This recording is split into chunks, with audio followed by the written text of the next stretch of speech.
Hello friends, कैसे हैं आप सब। आई होप आप लोग स्वस्थ होंगे, अपनी तैयारी में व्यस्त होंगे। आज हम डिस्कस करेंगे SST previous year question paper, जिसमें आप सभी को टॉप 60 क्वेश्चंस देखने को मिलेंगे। यहाँ से क्वेश्चन आपके एग्जाम में पूछे जाते हैं, इसलिए आप सभी लोग कंटिन्यूटी जरूर बना के रखिएगा। चैनल पर पहली बार आए हैं तो चैनल सब्सक्राइब करके बेल आइकन प्रेस कर लीजिएगा, इससे नोटिफिकेशन आप सभी को मिलता रहेगा। तो चलिए स्टार्ट करते हैं। और ये क्वेश्चन पेपर आप सभी का सीटेट का है। 2011 से लेकर 2024 तक पूछे गए सभी क्वेश्चंस का निचोड़ यहाँ पर देखने को मिलेगा। तो चलिए स्टार्ट करते हैं। क्वेश्चन यहाँ पर दिया है, भारत में प्रथम आम चुनाव कब हुआ है। तो जो भारत में प्रथम आम चुनाव हुआ है, ये हुआ है 1951 से 1952 में। 51 और 52 में प्रथम आम चुनाव हुआ है। जैसा कि आप लोगों को पता है कि जो सरकार है ये क्या है, एक महत्वपूर्ण अंग होती है। जो सरकार है ये क्या है, एक महत्वपूर्ण अंग है। और सरकार के 3 अंग कौन कौन से होते हैं, सरकार के 3 अंग कौन कौन से होते हैं, ये क्वेश्चन आप सभी का सीटेट में पूछा गया है। तो पहला है व्यवस्थापिका, दूसरा है कार्यपालिका, तीसरा क्या हो जाएगा, न्यायपालिका। तो यहाँ पर आपने देखा है सी आंसर सही है। और सरकार के 3 स्तर कौन कौन से होते हैं, ये सरकार के 3 अंग हैं। अंग और स्तर अलग अलग होते हैं। तो जो 3 स्तर है ये कौन कौन से हैं, सरकार के 3 स्तर कौन कौन से हैं। तो पहला है केंद्रीय स्तर, दूसरा है राज्य स्तर, तीसरा है स्थानीय स्तर। इस बार ये क्वेश्चन आपके एग्जाम में पूछा गया था, तो इसलिए आप सभी लोग यहाँ पर एक एक क्वेश्चंस का रिवीजन जरूर कर लीजिएगा, एग्जाम के लिए इंपॉर्टेंट है। नेक्स्ट है, भारत में ग्राम पंचायत कितने वर्षों के कार्यकाल के लिए चुनी जाती है। आंसर आपका यहाँ पर 5 वर्ष सही हो जाएगा। यदि किसी कारणवश चुनाव नहीं होता है तब क्या होगा, किसी कारणवश यदि चुनाव ना हो तो जो निवर्तमान में जो पहले पंचायत होगा वही पंचायत वर्तमान में होगा। जब चुनाव होगा तो पंचायत का चयन किया जाएगा। अब यहाँ पर जो ग्राम सभा हो या ग्राम पंचायत हो, इसमें व्यक्ति की आयु कितने वर्ष होनी चाहिए। तो इसमें व्यक्ति की आयु मिनिमम 18 वर्ष होनी चाहिए, 18 वर्ष से कम नहीं होनी चाहिए। और इसे वोट देने का अधिकार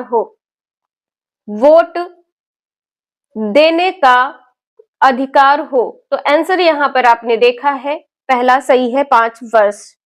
और एक कंडीशन यहाँ पर यह भी है, जो व्यक्ति है इसका गांव की मतदाता सूची में नाम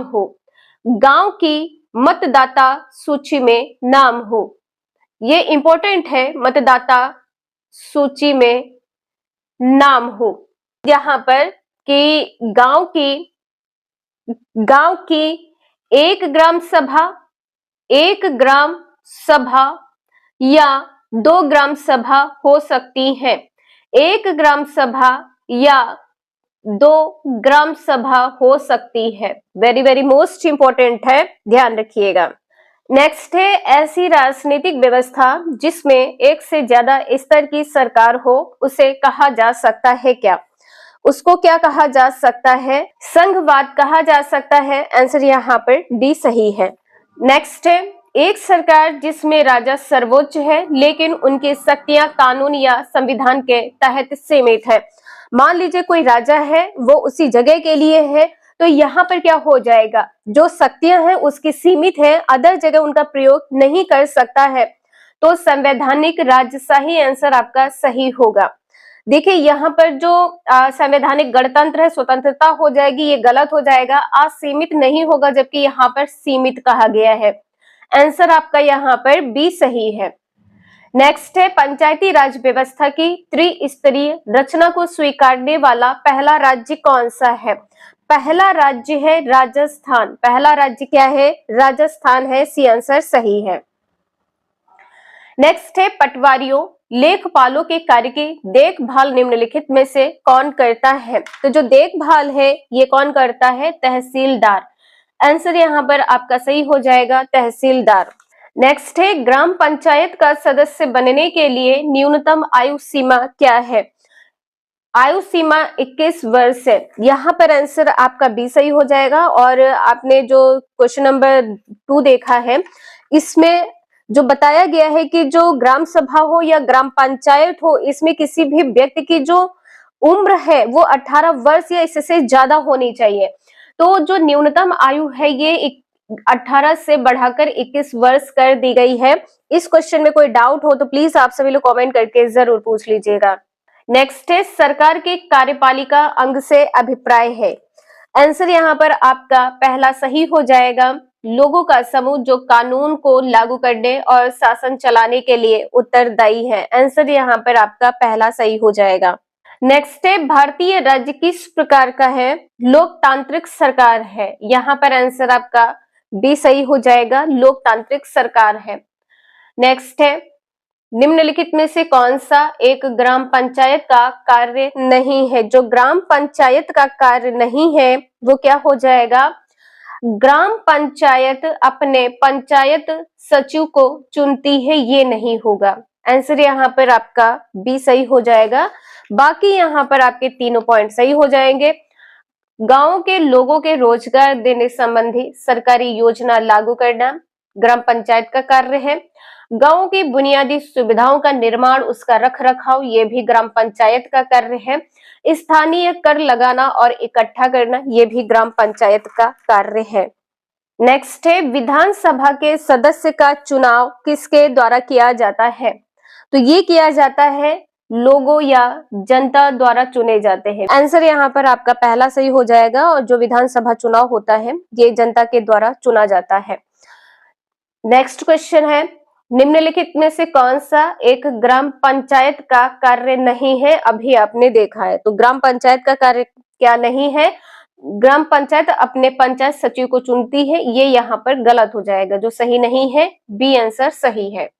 नेक्स्ट है, निम्नलिखित में से कौन सा कार्य राज्य सरकार का है? जो राज्य सरकार का कार्य है वो क्या कर सकती है? तो देखिए 10वीं कक्षा में बोर्ड परीक्षा बंद करा सकती है। आंसर यहाँ पर आपका डी सही हो जाएगा।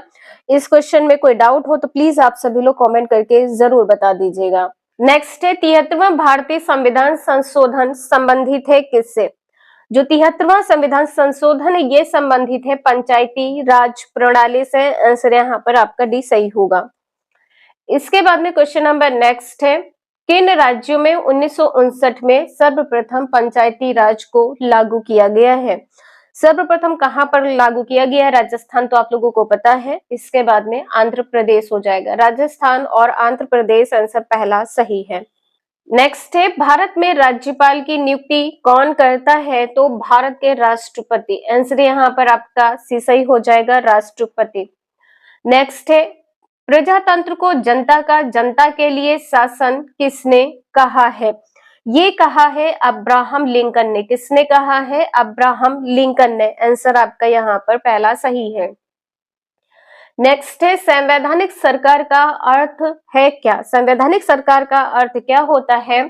संविधान की शर्तों के अनुसार सरकार हो, कानून के अनुसार सरकार हो, लोकतांत्रिक सरकार, उपरोक्त सभी। तो आंसर जो है यहाँ पर डी सही हो जाएगा, उपरोक्त सभी। 73वां संविधान संशोधन किस सन से संबंधित है? तो 1993 से संबंधित है। इसमें जिसके तहत पंचायत के जो 73वां संविधान संशोधन 1993 है, इसके तहत पंचायत के 29 विषयों का प्रावधान किया गया है। 29 विषयों का प्रावधान किसमें किया गया है? 73वें संविधान संशोधन में विषयों का प्रावधान है। किसमें है? 73वें संविधान संशोधन में, जो कि 1993 से संबंधित है।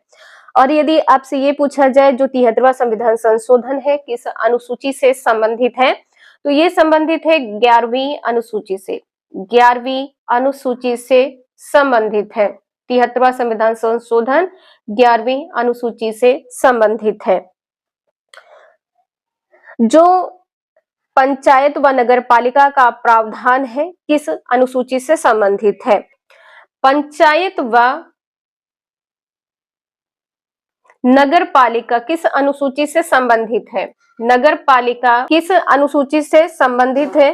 तो ये संबंधित है 11वीं व 12वीं अनुसूची से। 11वीं व 12वीं अनुसूची से संबंधित है। इंपॉर्टेंट है, एग्जाम में पूछा जा सकता है।